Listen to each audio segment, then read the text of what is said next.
Hey guys, welcome back to another video from Possible Mowers. In today's video, we are going to be looking at what kind of camera equipment I use and kind of answer some questions for some of you viewers out there. So stay tuned.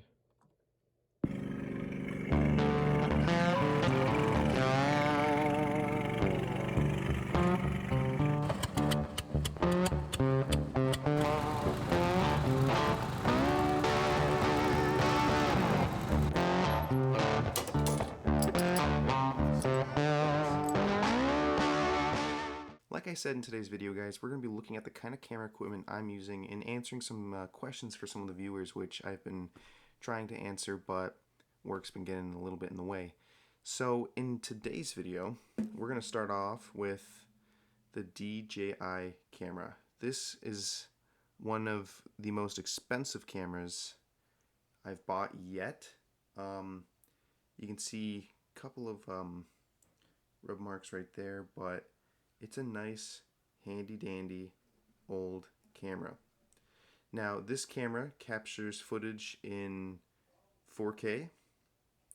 It also captures video in 60 FPS, which is really nice quality. Okay, guys, we're back. This is the 2020 iPhone 8 SE. We're going to give it a nice little camera look around here. You can see how it's really curvy around the edges. It is a beautiful looking iPhone. And the quality of it is pretty good. But, like I said, there are flaws with it. So I'm going to give you guys a double flip here just to see what it looks like. It's your standard iPhone SE with the front lens on the top. Front lens on the front and your back lens on the back. So I'm going to put it over in video quality here. And you can kind of see when the 4K is on, it doesn't jiggle as much, but still it is there. Now, one question I had was, what is the battery life difference between the iPhone and the DJI? And I'm going to tell you guys right now, I can film with this for about 2 hours, and I could film with the DJI for about 15 minutes. So obviously, the phone is the better option, but is it really? Now, the DJI comes with its own case, but the iPhone doesn't. I have to buy a case separately, and although cases can be pretty cheap, it is hard to buy cases for these phones for less than $10. A lot of times, if you don't have Amazon Prime or some special subscription, you won't get those deals for the phone cases. So it's going to be around 30 bucks, maybe 25 bucks, maybe even 20 bucks. I'll say 20 if you're lucky. But, I'm not really made out of money, but one thing that I don't like about the phone is how fragile it is. You can see how there's a crack already right there. I had replaced the screen after it had been cracked by previous ownership, and it had already cracked just yesterday. I had the phone up on this little stool right here, and then I accidentally swung my camera around, and it fell on the ground, and I cracked the front part of it. Now, I've done that hundreds of times by mistake with the DJI, and it doesn't change the shade. But the problem with the iPhone is it's hard to work around these fixes. If I have a cracked screen, it's going to pick up my finger movements really tough. So if I go to swipe, it's going to think I'm swiping to the right or to the left. I might get those glass shards on my fingers. It's really a nuisance. So I even though I already ordered a new screen for this thing, it's fragile. Bottom line, it's fragile. So if you drop it, you're out of the YouTube filming industry, really. You can't record. So some of you guys might be thinking, well, why don't you just buy a case? Like I said before, it's more time based really than anything. I'm working a lot nowadays, and I'm trying to get the YouTube channel a little more back up to where it should be in its prime days, posting more videos and stuff. And as far as changing themes and stuff goes, it's really hard for me to take the iPhone with such a small lens and try to film something with the mowers, because the mowers need work, the cameras need work, and until I can get some quality cameras, I really can't do anything about it. I'm sorry to say that to you guys, but the way the videos are coming out, they're just going to be coming out like that for a little while until I can get some revenue coming in. Now, I'm going to put on right now, like I said before, the side-by-side comparison of the DJI versus the iPhone, just so we can kind of get a glimpse of what is going on and to kind of see what we're looking at. So I'm going to stop the DJI and start recording with the phone and the DJI at the same time, just so we can kind of get a glimpse of which one's better, and to give you guys sort of a visual perspective of what my life is like with both of these cameras. So bear with me. So we are filming with the my bad. We're filming with the iPhone right now. The light is on. And I forgot to tell you guys, one common feature with the iPhone is the light is always on unless you shut it off, and I forgot to shut it off, so bear with me with the light here. But, so what we're going to do is we'll grab, I'll grab something here, this object right here. And we're going to look at this object through the iPhone, and we're going to compare it with the DJI camera. And hopefully you guys can see the side-by-side comparison. Now what we're going to do is we're going to shake both cameras really hard and see which one stabilizes better than the other one. So we're going to do that right now. Shaking this guy right now.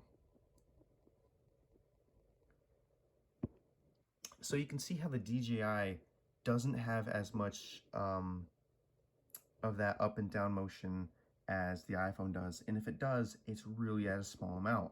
So that makes the video a lot more better for the viewer. Now, when we're looking at it from far away, you can see how the iPhone has a closer zoom than the other one. I have not zoomed this camera in at all. This is just, you're looking at stock footage from the iPhone to the DJI. You can see how the DJI has more of a farther away video look to it than the phone. And I have them both at the exact same angle, exact same distance from the cameras to the XP chip reader right there. So as we get closer, we can see how the phone gets a lot more closer than the DJI. Now, why is that? The phone is so when you get an iPhone, they come with the obvious zoom in and zoom out feature. And with this one, it automatically zooms in and zooms out for me when I'm focused on a certain item. The DJI, you have to actually come close and come back when you want to zoom in and zoom out. It does not come with the zoom in and zoom out or auto zoom feature, whereas the iPhone does come up with that. So I'm going to stop the video right now and show you guys a little bit in depth of the DJI, so you guys can see a little bit more of the techie spot of the DJI than the iPhone, so bear with me. So we're filming again with the iPhone, and we're going to look at the DJI here. So the DJI is a touch screen camera. You can move it to the right, move it to the left. You can change it from what's called Pro mode. So we'll go over here. I think it's quality. You can change the quality of it from 3-star to 1-star. Here it is, Pro mode. So when we take Pro mode off, you can notice that little camera icon on the top left-hand screen, just regular camera. But when we turn Pro mode on, you can see the little camera now has a Pro mode feature. That is allowing the camera to go from 2K into 4K. So it's allowing it so that you can get a better feature, or as they call it, the Pro feature, and get better video and visual quality. Now I'm going to show you guys a better look at the tilt control here, because I know when I was trying to show you guys before, it wasn't as good. So you got to see what it looked like from inside the video, but what about the outside? So we're shaking it right now. You can see how the head of the camera is bobbing left and right. You can see how when I go to turn it, let's have it focus. So I'm going to put the camera focused on the, actually I think if I go like that, that flips it around. There we go. Okay, so it's tracking it right now, which means if I tilt it to the right or tilt it to the left, you can see how the camera, the top of it right here, is going to start to phase with the, you can see kind of tilting right there, tilting back. If I move it like this, turn it around, move like this. You guys can see how it's trying to stay straight. It's trying to stay stabilized. So that is the outside look of the DJI. You can see when I shut it off, it goes back to normal.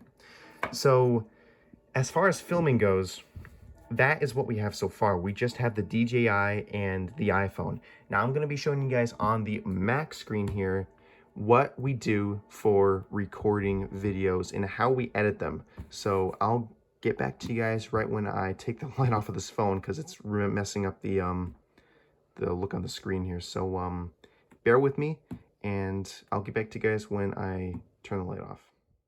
All right, we're back. So you can see right here we are recording with the mic, and we can pick up our noise with the microphone. This was a $50 microphone, got off Amazon, and for $50 it does really good. You can hear my voice really clearly. It is just really nice. Now when we go over to the editing spot, so I'm going to shut the mic off right here. Okay, you can hear me now on the phone. So when we go to the editing spot, you can choose any audio clip you want, any visual clip you want. So video, pictures, audio, you name it, you can have it all here on the Mac. So with DaVinci Resolve, you can, like I said, edit pictures. Here's another good spot. You can edit any picture you want. You can add any audio, like what we have right here. The video's audio, and you can change the distortion of it, anything you want right here. Now this is really complicated because you really have to know what you're doing in order to make a good quality video. So we're gonna go back to the editing page here. What you can do with the editing page, and I'm gonna full screen it just for you guys, is you can take, so I'll show you, you can take an audio clip, you can drag it to the bottom of the video clip, and you can make the video or the audio clip shorter or longer, depending on how short or long the video clip is. What you can also do is add stuff from DaVinci onto your video or audio. So at the top left-hand screen here, you can see there's a little tab called Effects. You can click on that, and you can choose any kind of effect you want, whether it's your custom title. You can choose intros, outros, generators, anything that can help give you a little more boost on your videos. I do use some of these, but not too much because I really don't need them. But that is really, that's just the way we edit over here, you know. You can see my audio clip right there, and that's pretty much it. It's click, drag, and then you use your keyboard to either cut out sections of videos. You can make them lean, so you can make them quieter, or you can make them louder.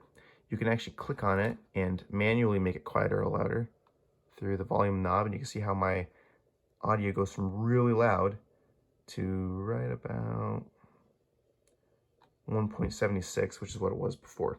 So that is how we edit with the Mac. Now I'm going to be showing you guys on the Mac what kind of cameras we're going to be getting shortly in the future here, so you guys can kind of get a glimpse of what to expect on the channel and what quality to expect on the channel.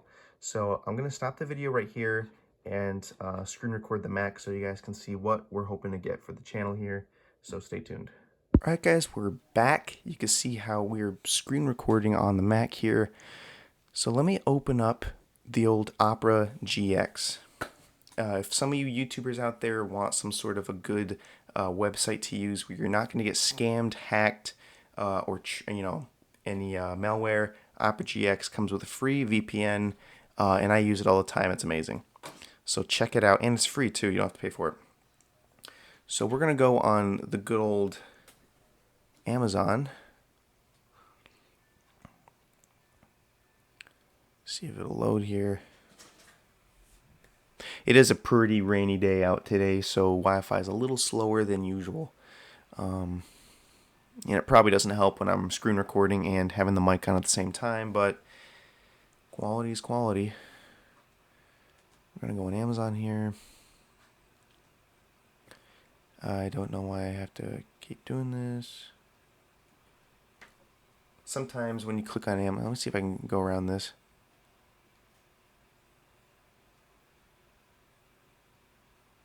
Huh, must have updated. So sometimes with Amazon, you have to type in these stupid little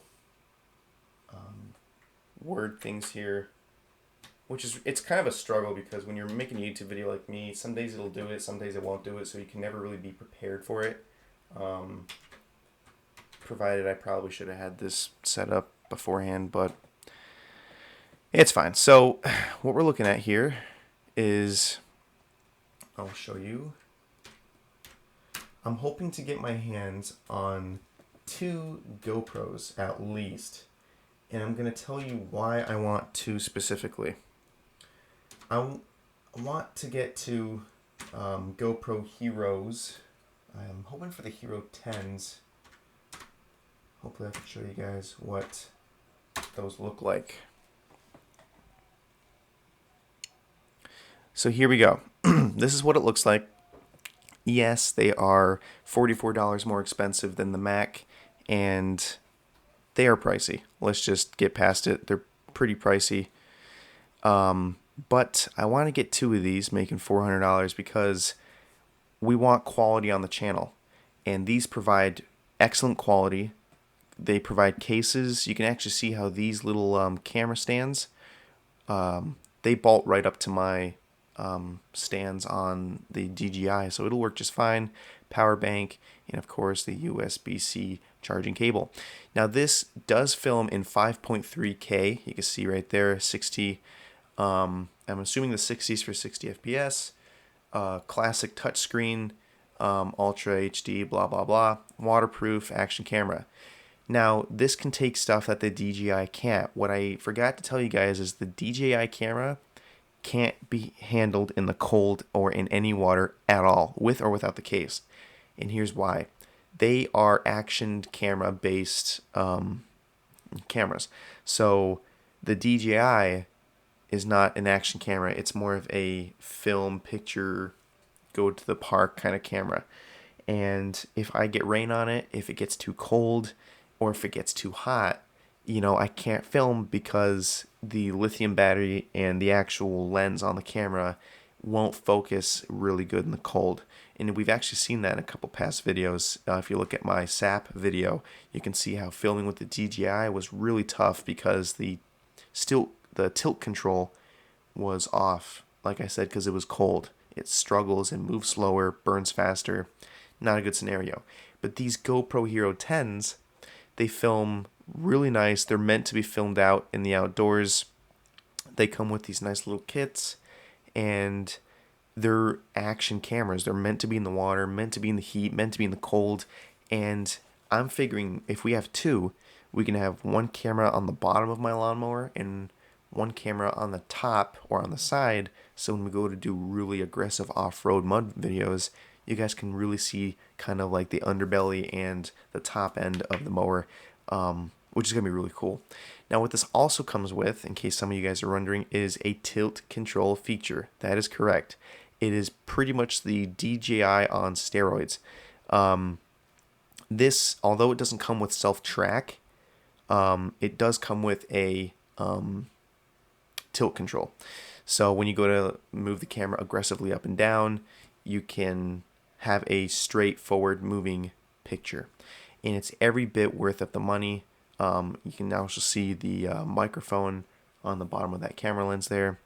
It's pricey, but like all things, if you want to do something right, you got to spend the coin. And this is what we're hoping to get. And if we get this, we can film better videos, make better intros, better outros, and just a commonly better channel in general. So videos will be a lot more crisp and clear. I could film for like 3 hours and not have to change a shade about worrying if the weather's going to rain on me or if the camera's going to die out. So this is one camera I'm hoping to get. Some DJI, I know some GoPros come with the self-track feature. I don't think this one does. I'm not too sure. Let's see, it is a micro SD, wireless, and I have plenty of those. Faster, smoother, better, and powerful new GP2 engine changes the game snappy performance of responsive touch controls and double the frame rate for amazingly smooth footage. Designed specifically for the damaging nature of the GoPro, the GP2 system on the chip is by far our fastest ever. So this, like I said before, 5.3K, 60 FPS, that's what I'm trying to work for. So for now, the videos are going to be the same. They're going to be filmed on the phone. They're going to have those half-assed thumbnails. I'm trying to make them a little better, but it's kind of hard. So that's what it's going to be like for a couple more videos. But in the future, hopefully in a month or two, I'm going to drop the coin out on at least one. I'd like to get two, but if stuff doesn't work out, I at least want one of these. So like I said, we can get better video quality in general. And hopefully that answers some of your questions. I know one of the viewers that was asking a couple of these questions. Let me just find them here. I'm looking on my my phone for this because I have the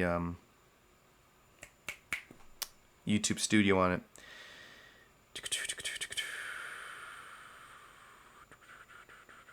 Okay, at Soonersmith4179, big thank you for you, by the way. You actually pointed out some stuff I didn't see. So Soonersmith, a former subscriber on the channel, commented saying, "This is a small channel, so I thought I'd give you guys some feedback. The information was sold. The camera work could use some work, though the opening sequence had some short filmed vertically. Be sure to film horizontally as how most screens are oriented. We are now in fall. A good follow-up video would be to show how prevent these problems, aka how to winterize your mower. Best of luck to you." Very appreciated there, guy. Soonersmith4179. One thing I didn't notice was the camera, right? I did not notice that the camera was actually posting vertically thumbnails, because on the phone it actually shows up as horizontal. Everything looks nice, but when you look at it through a Mac or on the TV, you can actually see it's vertically thumbnailed, and it just leaves a lot of, you can't really see the thumbnail very well, and if you can, it kind of sucks. So I appreciate Mr. Soonersmith4179 for pointing that out to me. I recognize it now, and hopefully, like I said, we're going to use the DJI for filming those pictures, so we can at least get some quality thumbnails going on there.